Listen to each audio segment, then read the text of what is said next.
श्री गणेशाय नमः। 10वां मास पारायण आरंभ। हे नाथ, शिवजी के धनुष को तोड़ने वाला आपका कोई एक दासी होगा। क्या आज्ञा है मुझसे, क्यों नहीं कहते? यह सुनकर क्रोधी मुनि रिसाकर बोले, सेवक वह है जो सेवक का काम करे। शत्रु का काम करने तो लड़ाई ही करनी चाहिए। हे राम सुनो, जिसने शिवजी के धनुष को तोड़ा है वह सहस्त्रबाहु के समान मेरा दुश्मन है।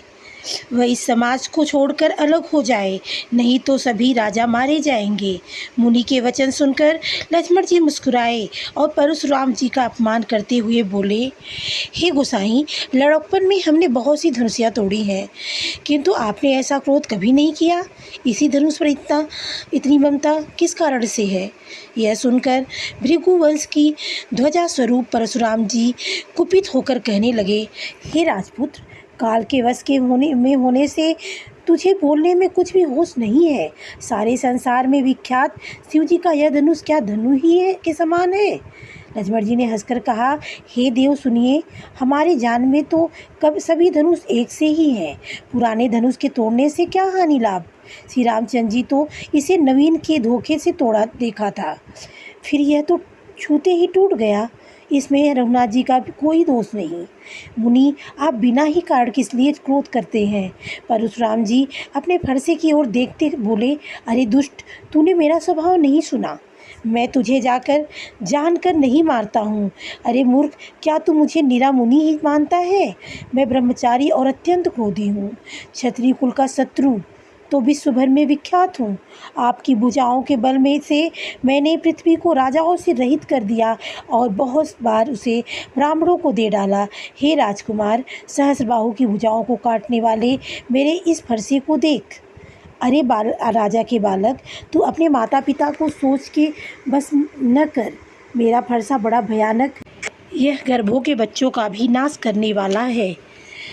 लक्ष्मण जी हंसकर कोमलवाड़ी में बोले, अहो मुनीश्वर, तो अपने को बड़ा भारी योद्धा समझते हैं। बार बार मुझे कुल्हाड़ी दिखाते हैं, फूंक से पहाड़ उड़ाना चाहते हैं। यहाँ कोई कुम्हड़े की बतिया नहीं है जो तर्जनी की उंगली देखते ही मर जाए।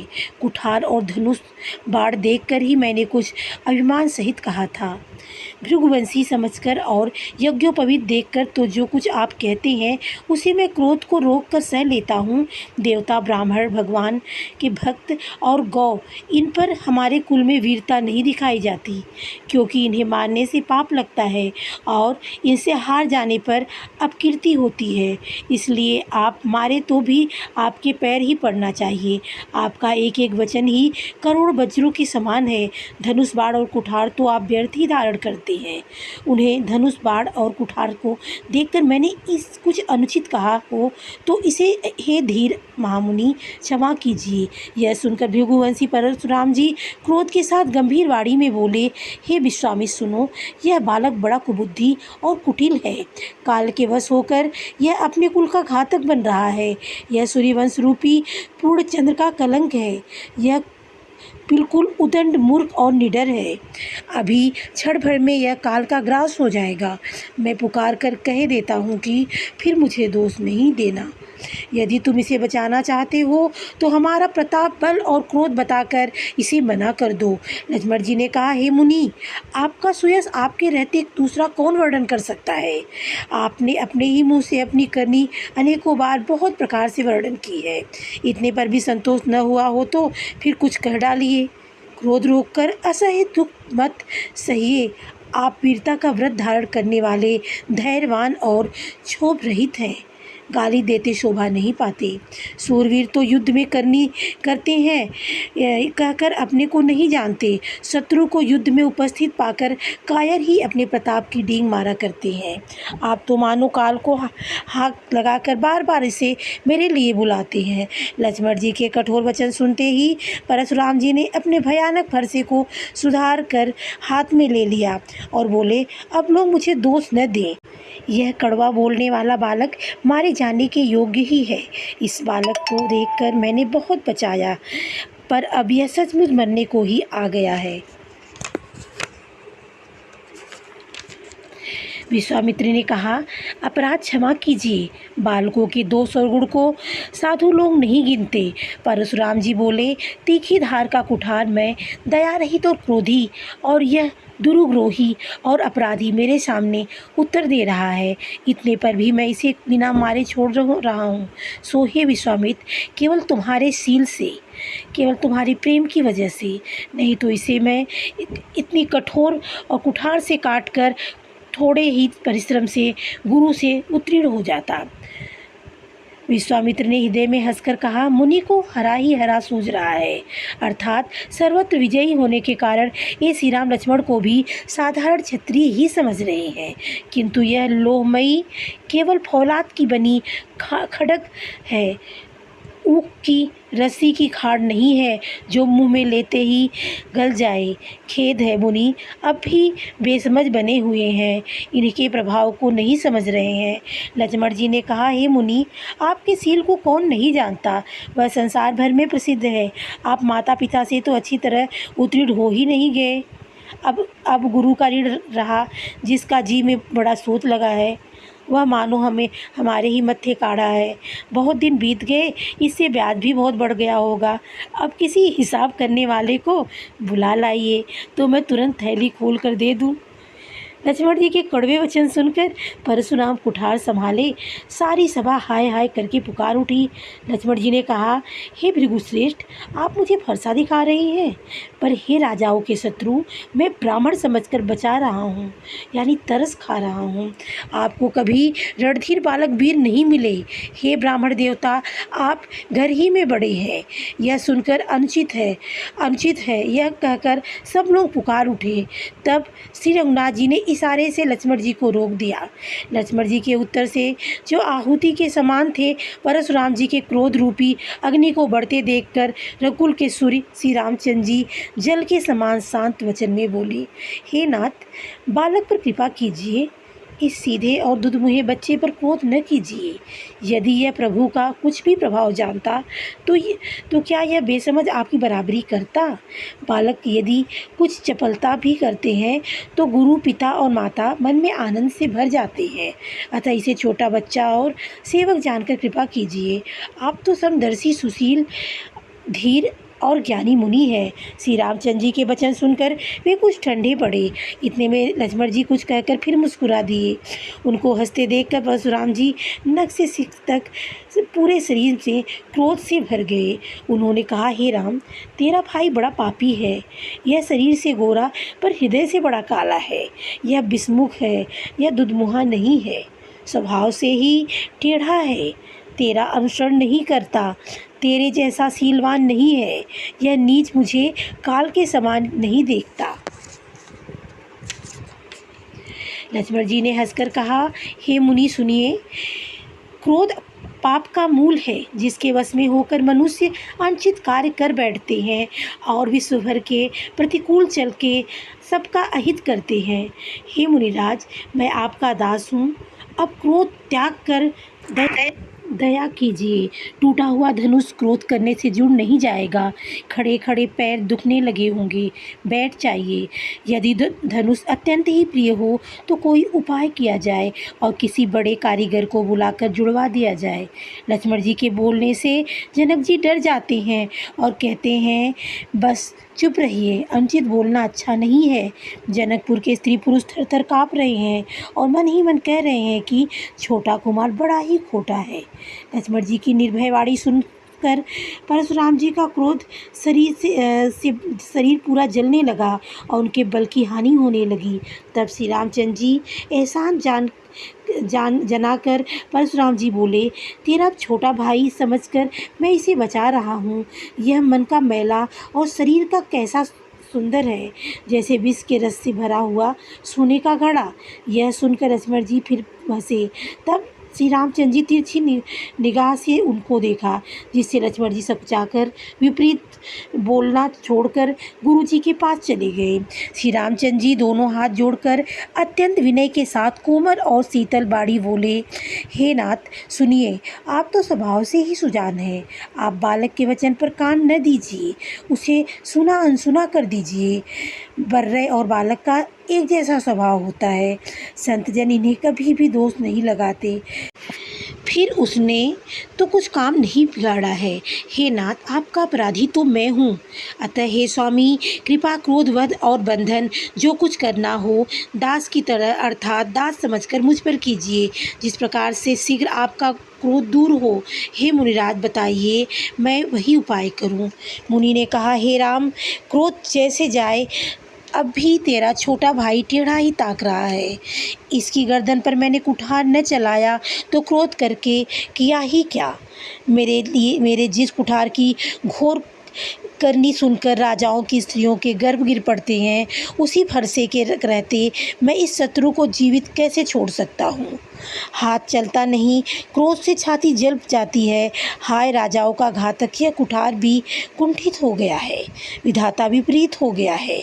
इससे मेरा स्वभाव बदल गया है, नहीं तो भला मेरे हृदय में किसी समय भी कृपा कैसे है। आज दया मुझे यह दुख सहा रही है। यह सुनकर लक्ष्मण जी मुस्कुराकर सिर नवाया और कहा, आपकी कृपा रूपी वायु भी आपकी मूर्ति के अनुकूल ही है। वचन बोलते हैं तो मानो फूल झड़ते हैं। हे मुनि, यदि कृपा करने से आपका शरीर जला जाता है तो क्रोध होने पर तो आपका शरीर विधाता ही रक्षा करे। परशुराम जी ने कहा, हे जनक, देख, यह मूर्ख बालक हट करके यमपुरी में जाना चाहता है। इसको शीघ्र ही आँखों की ओट क्यों नहीं करते। यह राजपूत देखने में छोटा है पर है बड़ा खोटा। लक्ष्मण जी ने हंसकर मन ही मन कहा, आँख मूंद लेने पर कभी कोई दिखाई नहीं देता। तब परशुराम जी हृदय में अत्यंत क्रोध भरकर श्री रामचंद्र जी से बोले, अरे सठ, तू शिव जी का धनुष तोड़कर उल्टा हमी को ज्ञान सिखाता है।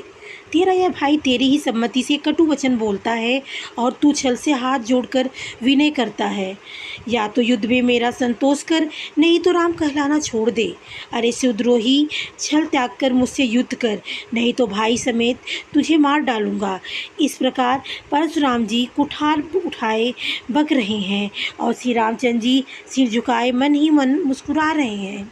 श्री रामचंद्र जी ने मन ही मन कहा, गुनाह यानी दोष तो लक्ष्मण जी का है और क्रोध मुझ पर करते हैं। कहीं कहीं सीधेपन में भी बड़ा दोष होता है।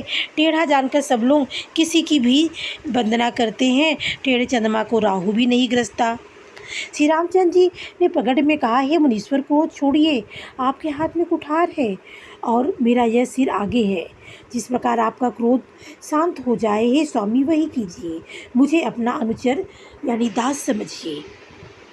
स्वामी और सेवक में युद्ध कैसा है। ब्राह्मण श्रेष्ठ, क्रोध का त्याग कीजिए। आपका वीरों से जैसा वेश देखकर बालक ने कुछ कह डाला था, वास्तव में उसका भी कोई दोष नहीं। आपको कुठार, वाड़ और धनुष जानकर देखकर और भी समझकर बालक को क्रोध के स्वभाव के अनुसार उसने उत्तर दिया, यदि आप मुनि की तरह आते तो हे बालक आपके चरणों की धूली सिर पर रखकर अनजाने को भूल को क्षमा कर दीजिए। ब्राह्मणों के हृदय में बहुत ही दया होती है। हे नाथ, हमारी और आपकी बराबरी कैसी, कहिए न। कहाँ चरण और कहाँ मस्तक, कहाँ मेरा मात्र नाम छोटा सा और आपका परशु सहित बड़ा नाम। हे देव, हमारे तो एक ही गुण धनुष है और आपके परम मित्र सम, दम, तप, शौच, क्षमा, सरलता, ज्ञान, विज्ञान और आस्तिकता, ये 9 गुण हैं। हम तो सब प्रकार से आपसे हारे हैं। हे विप्र, हमारे अपराधों को क्षमा कीजिए। श्री रामचंद्र जी परशुराम जी को बार बार मुनि और विप्रवर कहा। तब भृगुपति कुपित होकर अथवा क्रोध की हंसी हंसकर बोले, तू भी अपने भाई के समान ही टेढ़ा है। तू मुझे नीरा ब्राह्मण ही समझता है। मैं जैसा विप्र हूँ तुझे सुनाता हूँ। धनुष को श्रुआ, बाण को आहुति और मेरे क्रोध को अत्यंत भयंकर अग्नि जान।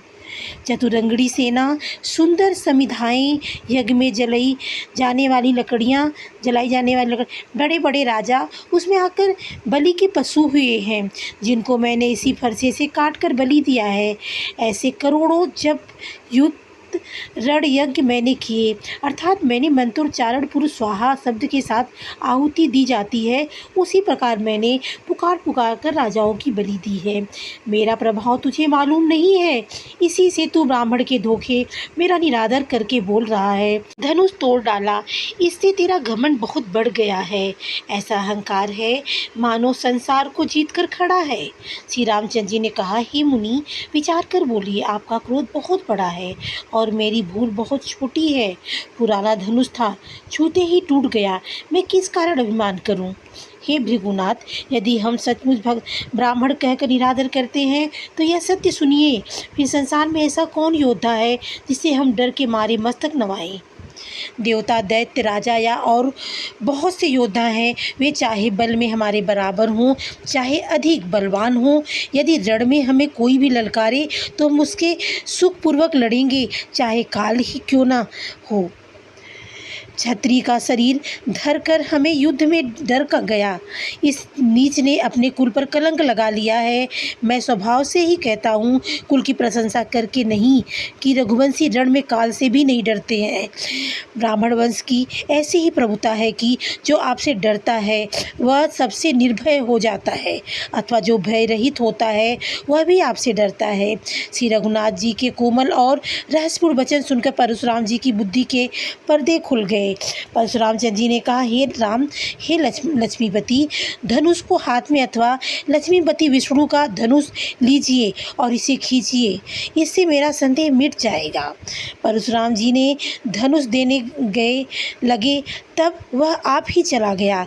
तब परशुराम जी को के मन में बड़ा ही आश्चर्य हुआ। तब उन्होंने श्री रामचंद्र जी का प्रभाव जाना, जिसके कारण उनका शरीर पुलकित और प्रफुल्लित हो गया। वे हाथ जोड़कर वचन बोले, प्रेम उनके हृदय में समाता न था। हे रघुरूपी कुलरूपी कमल वन के सूर्य, हे राजसों के कुलरूपी घने जंगल को जलाने वाले अग्नि, आपकी जय हो। हे देवता, ब्राह्मण और गौ का हित करने वाले, आपकी जय हो। हे मद, मोह, क्रोध और भ्रम के हरने वाले, आपकी जय हो।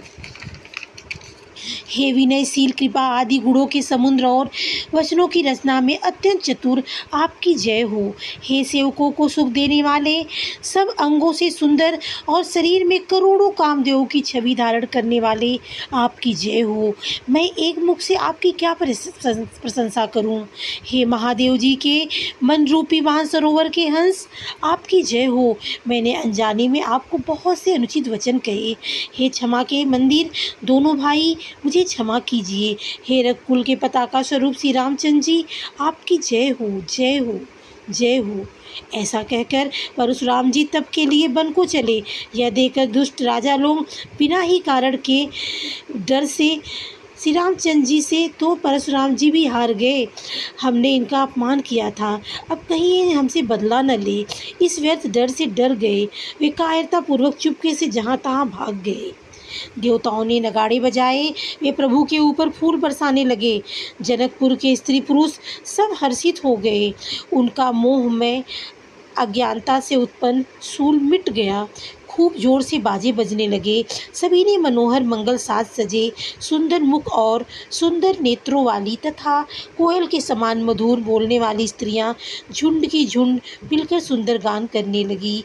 जनक जी के सुख का वर्णन नहीं किया जा सकता, मानो जन्म का दरिद्री धन का खजाना पा गया है। सीता जी का भय जाता रहा।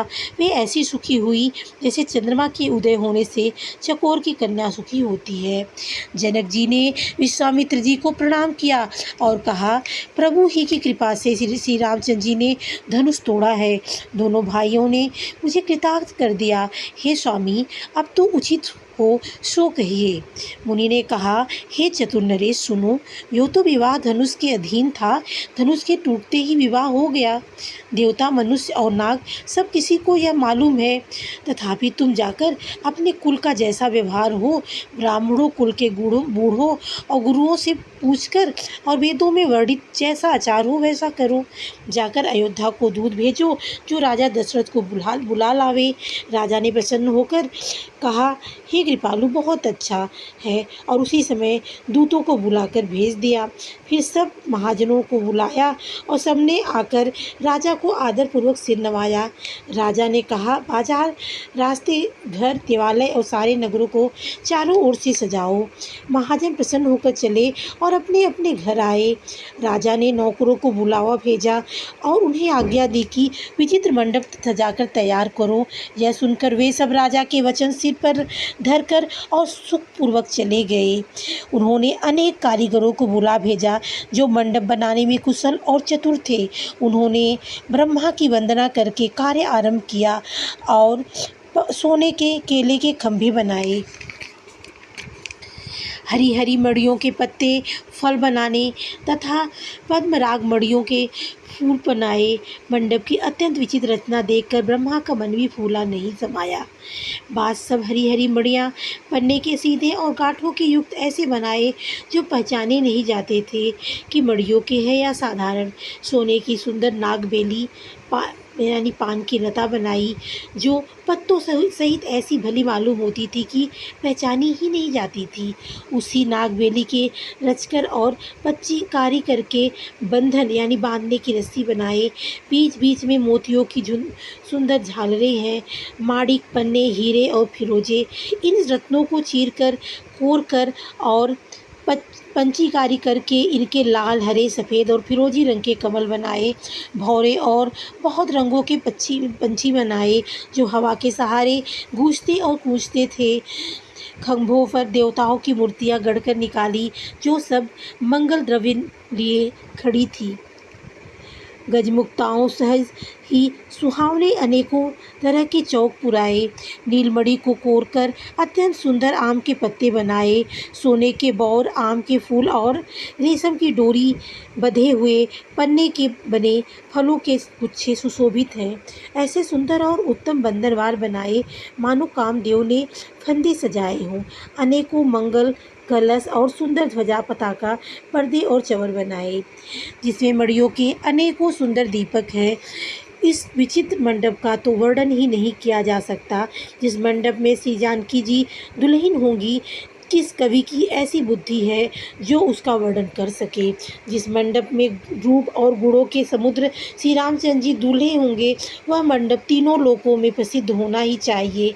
जनक जी के महल की जैसी शोभा है, वैसी ही शोभा नगर के प्रत्येक घर की दिखाई देती है।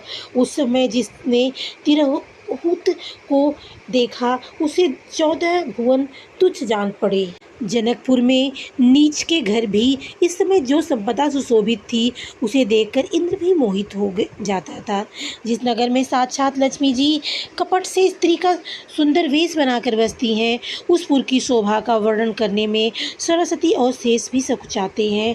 जनक जी के दूत श्री रामचंद्र जी की पवित्र पुरी अयोध्या में पहुँचे। सुंदर नगर देखकर वे हर्षित हुए। राजद्वार पर जाकर उन्होंने खबर भेजी। राजा दशरथ जी ने सुनकर उन्हें बुला लिया। दूतों ने प्रणाम करके चिट्ठी दी। प्रसन्न होकर राजा ने स्वयं उठकर उसे ले लिया। चिट्ठी वाचते समय उनके नेत्रों में जल भर आए, शरीर पुलकित हो गया और छाती भर आई। हृदय में राम और लक्ष्मण है, हाथ में सुंदर चिट्ठी है। राजा उसे हाथ में लिए ही रह गए, खट्टी मीठी कुछ भी कह न सके। फिर धीरज धरकर उन्होंने पत्रिका पढ़ी। सारी सभा सच्ची बात सुनकर हर्षित हो गई। भरत जी अपने मित्रों और भाई शत्रुघ्न के साथ जहाँ खेलते थे, वहाँ समाचार पाकर वे आ गए। बहुत प्रेम से सकुचाते हुए पूछने लगे, पिताजी चिट्ठी कहाँ से आई है? हमारे प्राणों से प्यारे दोनों भाई कहिए सकुशल तो हैं, और वे किस देश में हैं। स्नेह से सने वे ये वचन सुनकर राजा ने फिर से चिट्ठी पढ़ी। चिट्ठी सुनकर दोनों भाई पुलकित हो गए। स्नेह इतना अधिक हो गया कि वह शरीर में समाता नहीं। भरत जी का पवित्र प्रेम देखकर सारी सभा ने विशेष सुख पाया। तब राजा दूतों को पास बैठाकर मन को हरने वाले मीठे वचन बोले। भैया कहो, दोनों बच्चे कुशल से तो हैं? तुमने अपनी आंखों से उन्हें अच्छी तरह देखा है ना? सांवले और गोरे शरीर वाले वे धनुष और तरकस धारण किए रहते हैं। किशोर अवस्था है, विश्वामित्र मुनि के साथ है। तुम उनको पहचानते हो तो? उनका स्वभाव बताओ। राजा प्रेम के विशेष वश होने से बार बार इस प्रकार कह पूछ रहे हैं। भैया, जिस दिन से मुनि उन्हें लिवा ले गए हैं, तब से आज ही हमने सच्ची खबर पाई है। कहो तो महाराज जनक ने उन्हें कैसे पहचाना? ए प्रिय, वचन सुनकर दूत मुस्कुराए। दूतों ने कहा, हे राजाओं के मुकुटमणि, सुनिए, आपके समान धन्य और कोई नहीं है, जिनके राम लक्ष्मण जैसे पुत्र हैं, जो दोनों विश्व के विभूषण हैं। आपके पुत्र पूछने योग्य नहीं है। वे पुरुष सिंह तीनों लोकों के प्रकाश स्वरूप हैं, जिनके यज्ञ के आगे चंद्रमा मलिन और प्रताप आग के आगे सूर्य शीतल लगता है। हे नाथ, उनके लिए आप कहते हैं कि उन्हें कैसे पहचाना? क्या सूर्य को हाथ में दीपक लेकर देखा जाता है? सीता जी के स्वयंवर में अनेकों बार और एक से एक बढ़कर योद्धा एकत्र हुए थे, परंतु शिव जी के धनुष को कोई भी नहीं हटा सका। सारे बलवान वीर हार गए। तीनों लोकों में जो वीरता के अभिमानी थे, शिवजी के धनुष ने उनकी शक्ति तोड़ दी। बाणासुर तो जो सुमेरु को भी उठा सकता था, वह भी हृदय से हार कर परिक्रमा करके चला गया, और जिसने खेल से ही कैलाश को उठा लिया था, वह रावण भी उस सभा में पराजय हो गया। हे महाराज सुनिए, वहाँ जहाँ ऐसे ऐसे योद्धा हार मान गए, रघुवंश मणि श्री रामचंद्र जी ने बिना ही प्रयास के शिवजी के धनुष को तोड़ ही डाला, जैसे हाथी कमल डंडी को तोड़ डालती है। धनुष टूटने की बात सुनकर परशुराम जी क्रोध भरे आए और उन्होंने बहुत प्रकार से आंखें दिखलाई। अंत में उन्होंने श्री रामचंद्र जी का बल देखकर उन्हें अपना धनुष दे दिया और बहुत प्रकार से विनती करके वन को गमन किया। हे राजन, जैसे श्री रामचंद्र जी अतुलनीय बली हैं, वैसे ही तेज निधान फिर लक्ष्मण जी भी हैं, जिनके देखने मात्र से राजा लोग ऐसे काँप उठते हैं जैसे हाथी सिंह के बच्चे को ताकने से काँप उठते हैं। हे देव, आपके दोनों बालकों को देखने के बाद अब आंखें नीचे कोई आता ही नहीं, हमारी दृष्टि पर कोई चढ़ता ही नहीं। प्रेम प्रताप और वीर रस में पकी हुई दूतों की वचन रचना सबको बहुत प्रिय लगती है। सभा सहित राजा प्रेम में मग्न हो गए और दूतों को निछावर देने लगे। उन्हें निछावर देते देखकर या नीति विरुद्ध है ऐसा कहकर दूत अपने हाथों से कान मूंदने लगे। धर्म को विचार कर उनका धर्मयुक्त बर्ताव देखकर सभी ने सुख माना। तब राजा ने उठकर वशिष्ठ जी के पास जाकर उन्हें पत्रिका दी और आदरपूर्वक दूतों को बुलाकर सारी कथा गुरु जी को सुना दी। सब समाचार सुनकर और अत्यंत सुख पाकर गुरु बोले, पुण्यात्मा, गुरु के लिए पृथ्वी सुखों से छाई हुई है, जैसे नदियाँ समुद्र में जाती हैं। यद्यपि समुद्र को नदी की कामना नहीं होती, वैसे ही सुख और संपत्ति बिना ही बुलाए स्वाभाविक ही धर्मात्मा पुरुष के पास जाती है। तुम जैसे गुरु ब्राह्मण गाय और देवताओं की सेवा करने वाले हो, वैसे ही पवित्र कौशल्या देवी भी हैं। तुम्हारे समान पुण्य आत्मा जगत में न कोई हुआ है न और होगा। हे राजन, तुमसे अधिक पुण्य और किसका होगा, जिसके राम सरीखे पुत्र हैं और जिसके चारों बालक वीर विनम्र धर्म का व्रत धारण करने वाले और गुणों के सुंदर समुद्र हैं। तुम्हारे लिए सभी कालों में कल्याण है। इतो डंका बजवा कर बारात सजाओ और जल्दी चलो। गुरु जी के ऐसे वचन सुनकर हे नाथ बहुत अच्छा कहकर और सिर नवाकर तथा दूतों को डेरा दिलवाकर राजा महल में गए। राजा ने सारे रनिवास को बुलाकर जनक जी को पत्रिका बाँचकर सुनाई। समाचार सुनकर सब रानियां हर्ष से भर गईं। राजा ने फिर दूसरी सब बातों को जो दूसरों के मुख से सुनी थी वर्णन किया। प्रेम में प्रफुल्लित हुई रानियां ऐसे सुशोभित हो रही हैं जैसे मोरनी बादलों की गरज सुनकर प्रफुल्लित होती हैं। बड़ी बूढ़ी अथवा गुरुओं की स्त्रियां प्रसन्न होकर आशीर्वाद दे रही हैं। माताएं अत्यंत आनंद में मग्न हैं। उस अत्यंत प्रिय पत्रिका को आपस में देखकर सब हृदय से लगाकर छाती शीतल करती हैं। राजाओं में शेष दशरथ जी ने श्री राम लक्ष्मण जी की कीर्ति और करनी का बारंबार वर्णन किया है। यह सब मुनि की कृपा है, ऐसा कहकर वे बाहर चले आए। तब रानियों ने ब्राह्मणों को बुलाया और आनंद सहित उन्हें दान दिया। श्रेष्ठ ब्राह्मण आशीर्वाद देते हुए चले। फिर भिक्षुकों को बुलाकर करोड़ों प्रकार के निछावरें दी। चक्रवर्ती महाराजा दशरथ के चारों पुत्र चिरंजीवी हों, यूँ कहते हुए वे अनेक प्रकार के सुंदर वस्त्र पहन कर चले। आनंदित होकर नगाड़े वाले ने बड़े जोर से नगाड़ों पर चोट लगाई। सब लोगों ने जब यह समाचार पाया तब घर घर बधावे बजने लगे। 14 लोकों में उत्साह भर गया। जानकी जी और श्री रघुनाथ जी का विवाह होगा, यह शुभ समाचार पाकर लोग प्रेम मग्न हो गए और रास्ते, घर तथा गलियां सजने लगी। यद्यपि अयोध्या सदा सुहावनी है क्योंकि वह श्री रामचंद्र जी की मंगलमयी पवित्र पुरी है, तथापि प्रीति पर प्रीति होने से वह सुंदर मंगल रचना से सजाई गई। ध्वजा, पताका, पर्दे और सुंदर चावरों से सारा बाजार बहुत ही अनूठा छाया हुआ है। सोने के कलश, तोरण, मड़ियों की झालरें, हल्दी, धूप, दही, अक्षत और मालाओं से लोगों ने अपने अपने घरों को सजाकर मंगलमय बना लिया है। गलियों को चतुरसम से सींचा और द्वारों पर सुंदर चौक पुराए। चंदन, केसर, कस्तूरी, कपूर से बने हुए एक सुगंधित द्रव्य को चतुरस कहते हैं। बिजली की सी कांति वाली चंद्रमुखी, हरिण के बच्चे से नेत्र वाली और अपने सुंदर रूप से कामदेव की स्त्री रति के मान को छुड़ाने वाली स्त्रियां, सुहागिन स्त्रियां सभी 16 श्रृंगार सजकर जहां तहां झुंड बना कर मिलकर मनोहर वाणी से मंगल गीत गा रही हैं, जिनके सुंदर स्वर को सुनकर कोयल भी लजा जाती है। राजमहल का वर्णन जैसे किया जाता है, जहाँ विश्व को विमोहित करने वाला मंडप बनाया गया है। अनेकों प्रकार के मनोहर मांगलिक पदार्थ शोभित हो रहे हैं और बहुत से नगाड़े बज रहे हैं। कहीं भाट विरुदावली कुल कीर्ति का उच्चारण कर रहे हैं और कहीं ब्राह्मण वेद ध्वनि कर रहे हैं। सुंदरी स्त्रियां श्री राम जी और श्री सीता जी का नाम ले लेकर मंगल गीत गा रही हैं। उत्साह बहुत है और मंगल अत्यंत ही छोटा है, इससे उसमें न समाकर मानो वह उत्साह आनंद से चारों ओर उमड़ चला है। दशरथ के महल की शोभा वर्णन कौन कवि कर सकता है, जहाँ समस्त देवताओं के शिरोमणि श्री रामचंद्र जी ने अवतार लिया है। फिर राजा ने भरत जी को बुला लिया और कहा कि जाकर घोड़े, हाथी और रथ सजाओ, जल्दी श्री रामचंद्र जी की बारात में चलो। यह सुनते ही दोनों भाई भरत जी और शत्रुघ्न जी आनंदवश पुलक से भर गए। भरत जी ने सब घुड़सवार अध्यक्ष को बुलाया और उन्हें घोड़ों को सजाने की आज्ञा दी। वे प्रसन्न होकर उठ दौड़े। उन्होंने रुचि के साथ यथा योग्य जी ने कसकर घोड़े सजाए। रंग रंग के उत्तम घोड़े शोभित हो गए।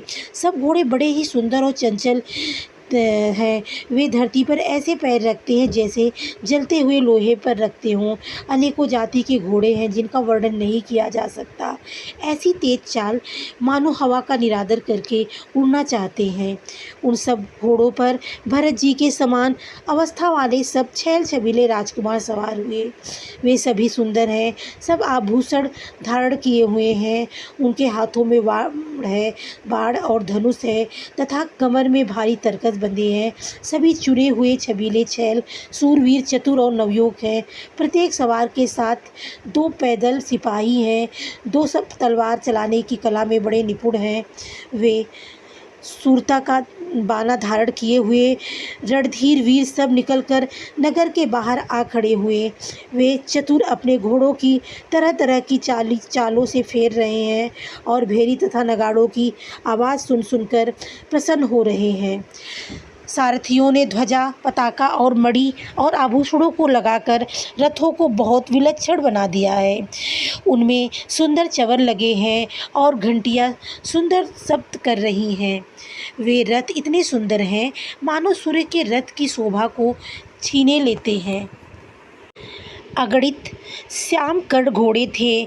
उनको सारथियों ने उन रथों में जोत दिया था जो कभी देखने में सुंदर और गहनों से सजाए हुए सुशोभित है और जिसे देखकर मुनियों के मन में मोहित हो जाते हैं। जो जल पर भी जमीन की तरह ही चलते हैं। वेग की अधिकता से उनके टाप पानी में नहीं घुसते। अस्त्र शस्त्र और सब साज सजाकर सारथियों ने रथियों को बुला लिया। रथों पर चढ़ चढ़कर बारात नगर के बाहर जुटने लगी। जो जिस काम के लिए जाता सभी को सुंदर शकुन होते। श्रेष्ठ हाथियों पर सुंदर अंबारियां पड़ी थी। वे जिस प्रकार सजाई गई थी सो कहा नहीं जा सकता था। मतवाले हाथी घंटों से सुशोभित होकर घंटे बजाते हुए चल रहे थे, मानो सावन के सुंदर बादलों के समूह गरज रहे हों। सुंदर पालकियां सुख से बैठने योग्य जो कुर्सीनुमा होते हैं और रथ आदि और भी अनेकों प्रकार की सवारियां हैं, उन पर श्रेष्ठ ब्राह्मणों के समूह चढ़कर चले, मानो सब वेदों के छंद ही शरीर धारण किए हुए हैं। मागध सूट भाट और गुण गाने वाले सब जो जिस योग्य थे वैसी सवारी पर चढ़कर चले।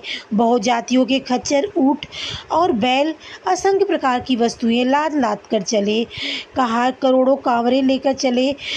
उनमें अनेकों प्रकार की इतनी वस्तुएं थी कि जिनका वर्णन कौन कह सकता है। सब सेवकों के समूह अपना अपना साज समाज बनाकर चले। सबके हृदय में अपार हर्ष है और शरीर पुलक से भरे हैं।